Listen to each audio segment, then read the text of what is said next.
Hey guys, what's up? This is RyGuyGaming here today, back with another episode of Spyro 3, Year of the Dragon. If you remember last time, we just got done doing whatever this is. Sorry, we just got done doing the homeworld here. It's called Midday something. Why can I not remember the name of this homeworld? Midday Garden, that's what it is. So now we're gonna go do Icy Peak. This is probably the first level you're supposed to find in this homeworld, I think. Of course, my memory card has changed. I don't know why it does that with this emulator. For some reason, it'll just change the memory card.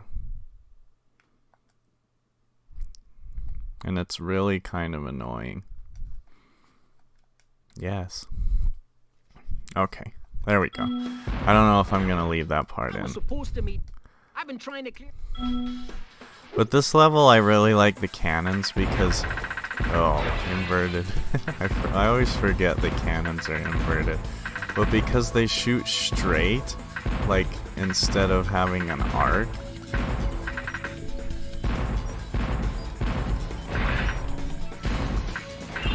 Like,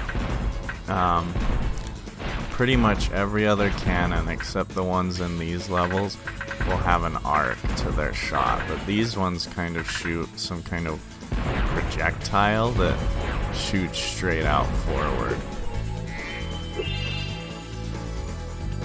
And I've been playing the Spyro Reignited trilogy, so I'm probably gonna try to be using the right stick to move the camera. Even though I need to be using the shoulder buttons. But hopefully I'll be able to get used to it again pretty soon. Oh dang it, there was another bird. I think there are 2 levels in this game where you have to shoot birds with cannons. This one's not as bad because of the whole shoot straight thing, but the other one is just awful. Because the cannon does arc, and that's terrible. There we go. I do think it's kind of funny that Gem just flies all the way over to you.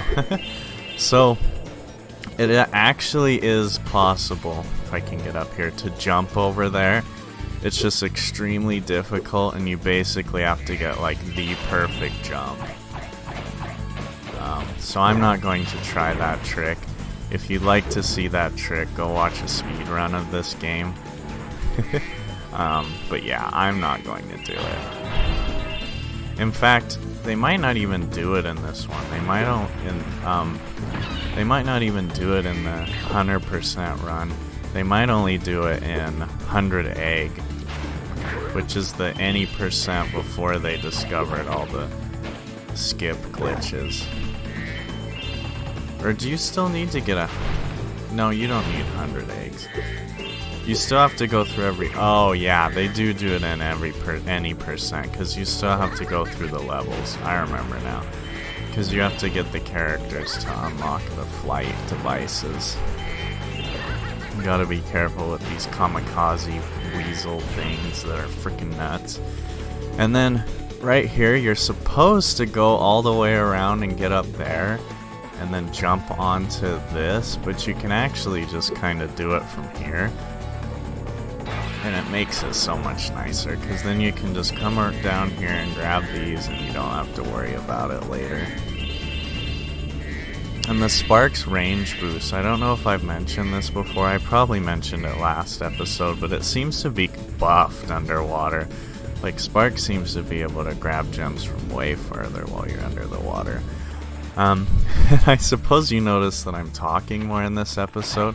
I do apologize for my apparent lack of enthusiasm in the episode yesterday. I did just get done with a long day. Yesterday I had woken up early, been to work, but today I've just been pretty much relaxing. Haven't really done a lot, so it's easier to stay chatty while playing games. Oh my gosh. So yeah, I recorded 2 levels yesterday. So the past 2 levels with my limited commentary, you'll probably be able to tell we're done on the same day. Just because they're... Oh my gosh, what am I... That's frustrating. Oh my, it's gonna put me all the freaking way back here? That kinda sucks.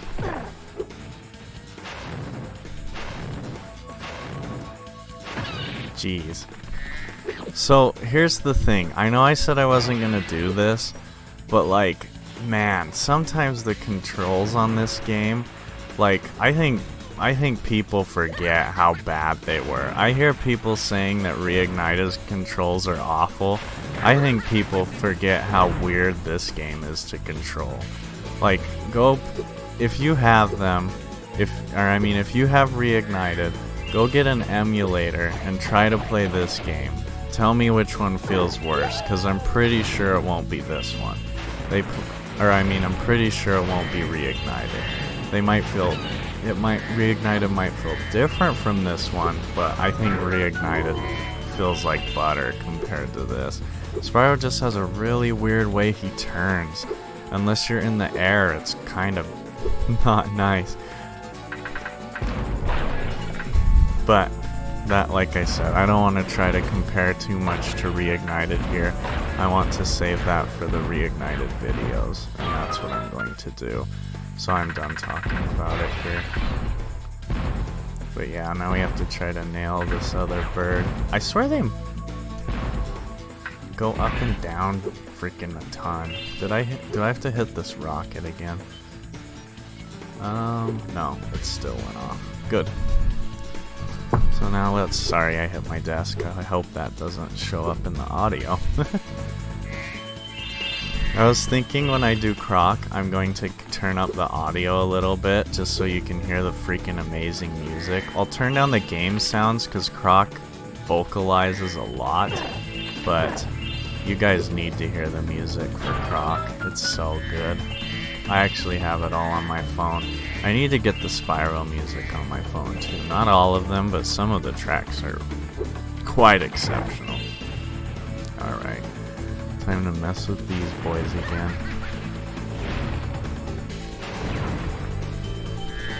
Get this guy. Alright. Oh. Hello.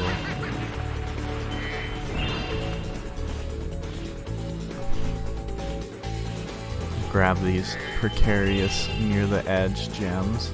And then we'll grab these.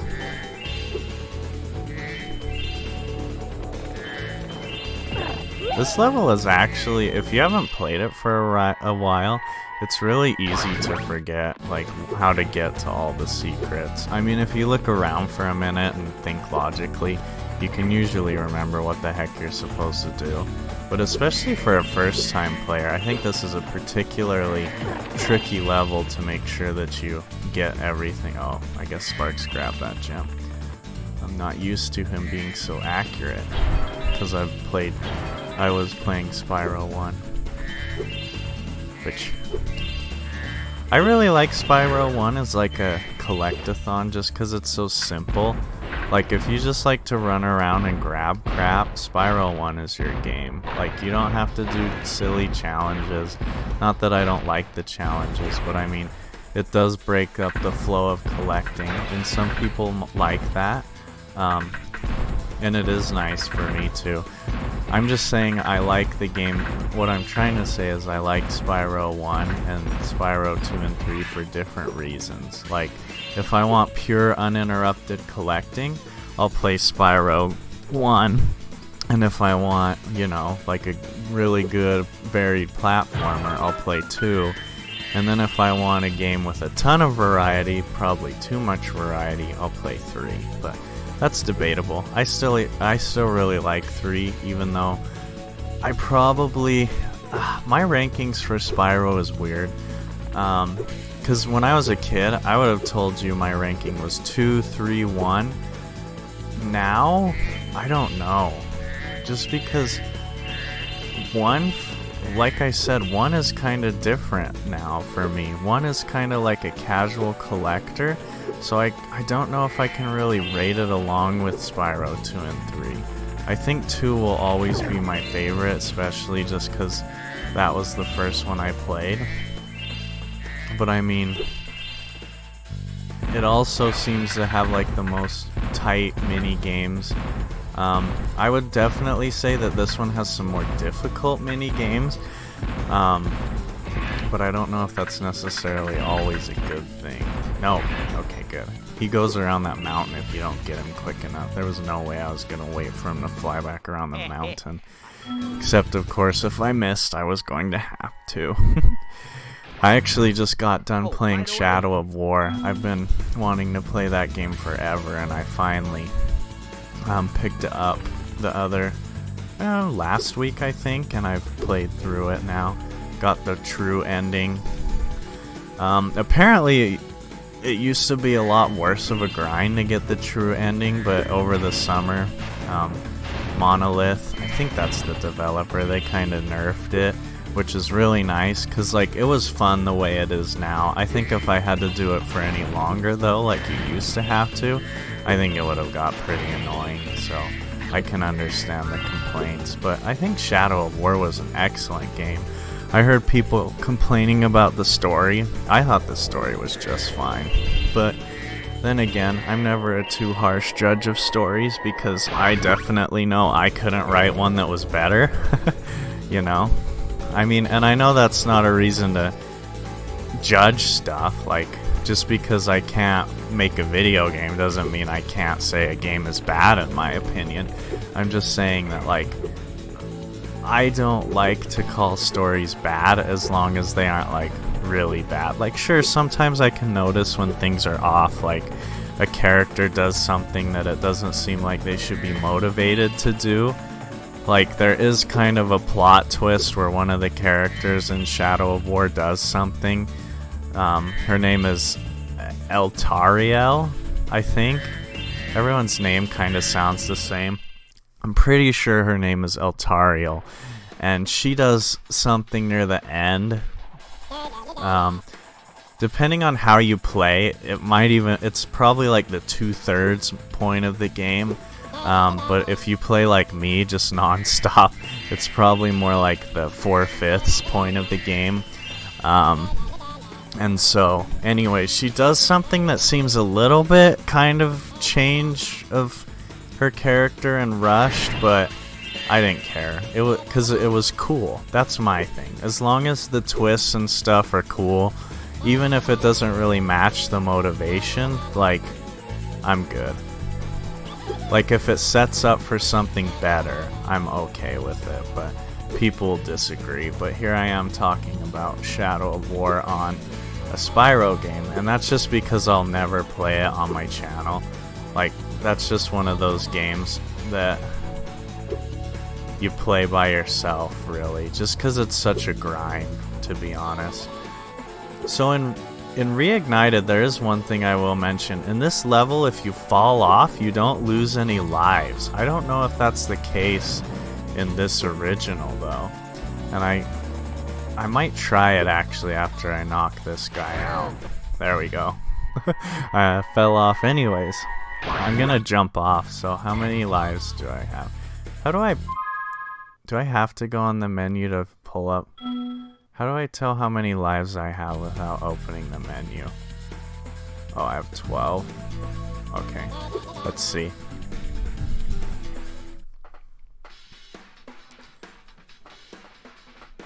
Oh yeah, you actually don't die. Here, just a second, I got a text. But of course for you it'll just be a jump cut.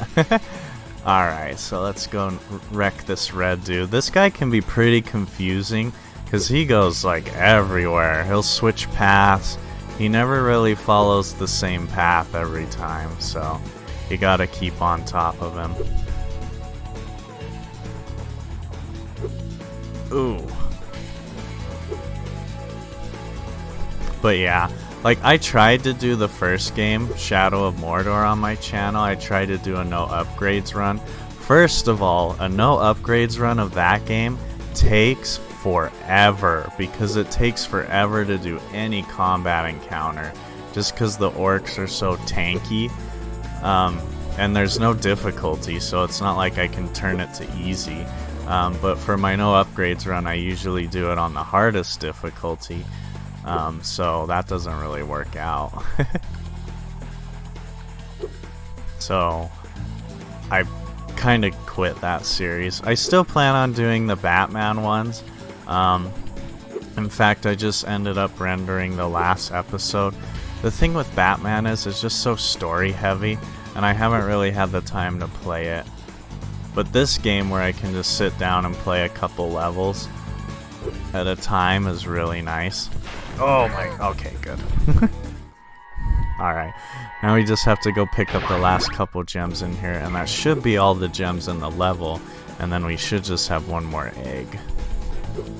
Unless I missed some gems somewhere, of course. Oh.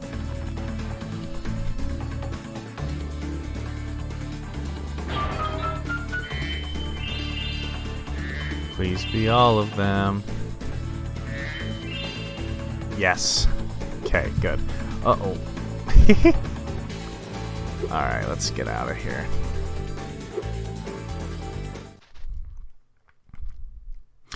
I always forget, but you can just pause and then exit the area and it'll just plop you back out in front of the portal.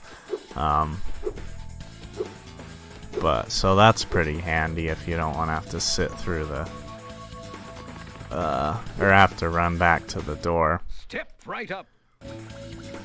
Freaking money bags.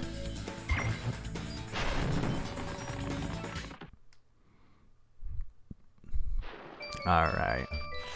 So this one, I don't remember how difficult this challenge is. What do they rate it? Do they not do the star thing in this one? Was that just Spyro 2 where they rate like with the stars?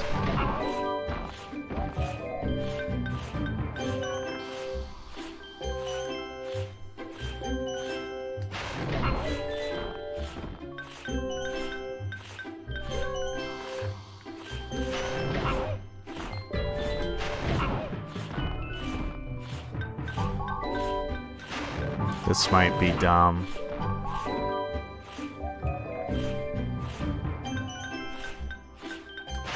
I can't tell if the audio is exactly 3D or if it just kind of like is quieter when they're further away, because I'm trying to listen for which door they come out of, and I'm not 100% sure if it comes out of a specific channel. Oh gosh, no, no, no, no, no, no, no, no, dang it. That's okay. It didn't. Alright, I'm gonna skip ahead for y'all's sake. I hate this music and I don't want to have to like make you guys listen to it anymore. Come on. Okay, you know, I'm actually pretty sure now that the audio is three-dimensional. I can't believe I was like 2 guys away from winning though. That's freaking ridiculous. We did it. I love the reflections in this game. Like, they're probably a little much, but I still think it looks good. Like, they just mirrored everything. I think it looks cool. But that is the end of the level. So that is going to be it for this episode. We are going to go ahead and do Sergeant Bird next time, though, which means that I will go back and do the other half of, or the challenge in the, is it Molten Crater? I think it's what it's called. I have such a hard time remembering the names to the levels in this game. And then eventually we're going to have to do Spooky Swamp, and I'm not looking forward to that at all. That one up there, oh, I hate that one. But yeah, next time we'll do Sergeant Bird, which isn't bad at all. So, thank you guys for watching. I hope y'all have a great day, and I will see you guys in the next video. Goodbye.